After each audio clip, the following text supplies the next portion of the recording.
It's a place known for up-close and personal experiences with animals, a place where families made memories, now under federal investigation. And we're talking about Deer Forest in Coloma. It's still open, but WSBT's Kelly Stepczynski found it's not what it used to be. And Kelly, you've been investigating this for months. Rick, just last year, 150 malnourished deer confiscated from the property. And there are a lot of questions about the man who took over Deer Forest shortly after that. I looked into all of it. His animal cruelty conviction, trouble in 3 states, and I went there, saw the park, saw the animals, and sat down face to face to hear his side of the story. Feed the deer, ride the ponies. It's a little piece of nostalgia. Feed the deer, grab a hot dog, feed An icon in Southwest Michigan, where families made memories. Animals were magical. This YouTube video shows Deer Forest in 1991. This one just 5 years ago. Today, it's a shadow of that. There's no way to even justify what we saw there. Kimberly Peters grew up in Sodus. As a girl, she visited Deer Forest several times each summer with her family. She then took her own kids, and last summer, her grandson. When he saw the horse, he's like, "Grandma, that puppy got owies," and he was so upset he just started crying. And how do I explain to a 2-year-old that it's not okay? Peters took this picture of a horse on the property so thin she could count its ribs. Another appeared to have open wounds. They should have been somewhere healing and quiet, not having people touching and poking them all the time. It was sad.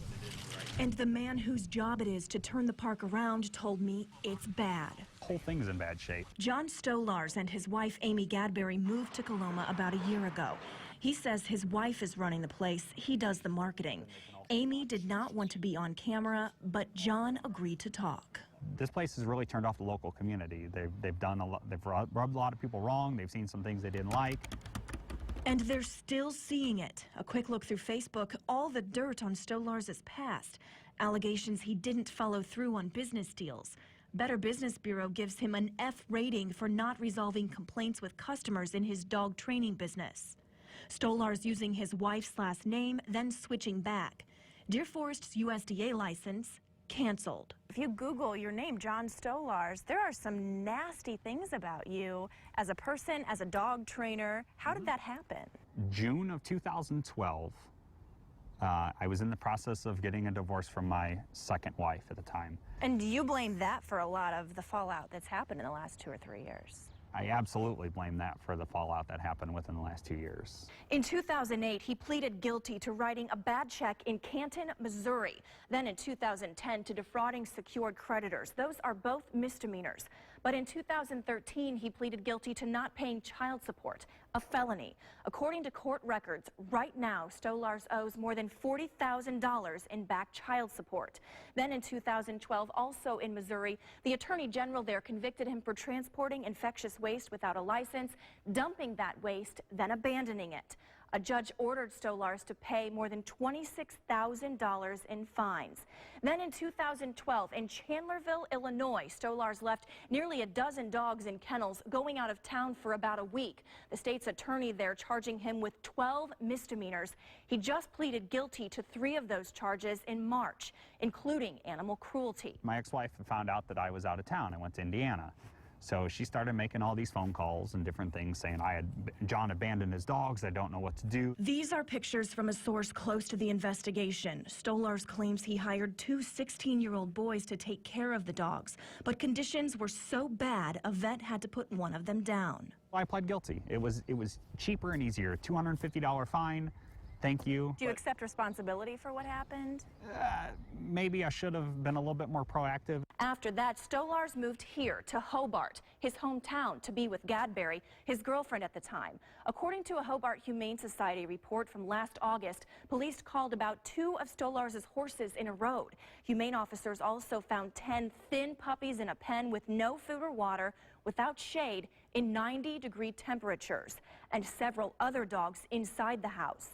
When officers went back a few days later to check on the animals, they and Stolars were gone. Then in Coloma, Berrien County Animal Control recently wrote him a ticket when 2 donkeys got loose. The USDA and Animal Control continue to receive complaints about him, some of which are unfounded.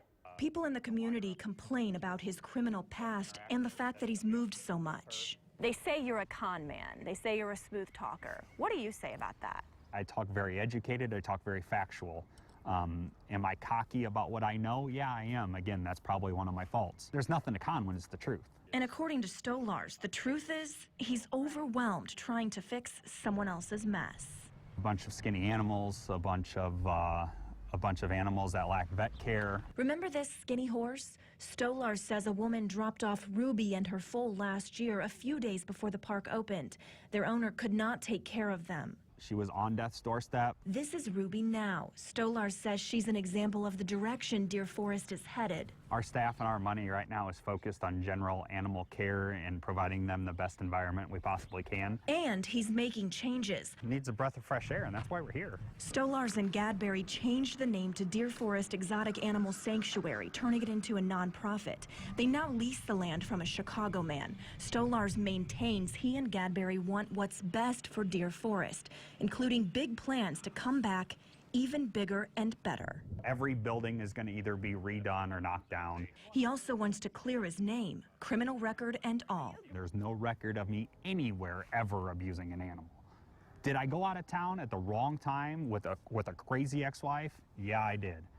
Should I have left more responsible adults in charge of my kennel? Absolutely. My trouble is probably with women more than it is the law. But that's a tough sell in a community that misses the nostalgia and family fun that used to be Deer Forest. The deer a day of fun. Right now, the park is operating without a USDA license. That happened because of a change in who's running Deer Forest. They can do that. They can run the place without that license. They just can't have certain animals out for people to see. We don't know for sure if the delay has anything to do with the USDA investigation. USDA not commenting about it. Stolars, by the way, can't handle any of the animals at the park within a year after the conviction. He says that he is now the park's marketing manager. And Kelly, you mentioned that Stolars and Gadberry turned the park into a nonprofit. Now, he owes court fines, child support in Missouri. Yeah.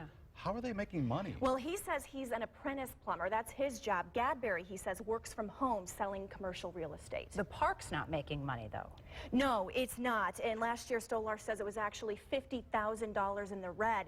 He says the purpose of making it a nonprofit is so the public can see how much money comes in and where it's all going. And Deer Forest is already open for the season? Yes, but it is not the place people remember. Some of the changes he's talking about making, though, replacing some of the wire fences with plexiglass so people can get close to the animals but not necessarily touch them. But this is so different. I mean, you talk about this. It's a far cry from what it used to be. The place that people remember, you know, Yes. the visuals that And we that's saw what from the shocks beginning. people. Yes. Yes. And so it's a whole lot different. He's saying, though, that he wants people to be able to still come and see the animals. Just different. Yes, come to the park, he says, ask him questions. Stolar says he has nothing to hide. So many people grew up at that park. Yes. Kelly, thanks.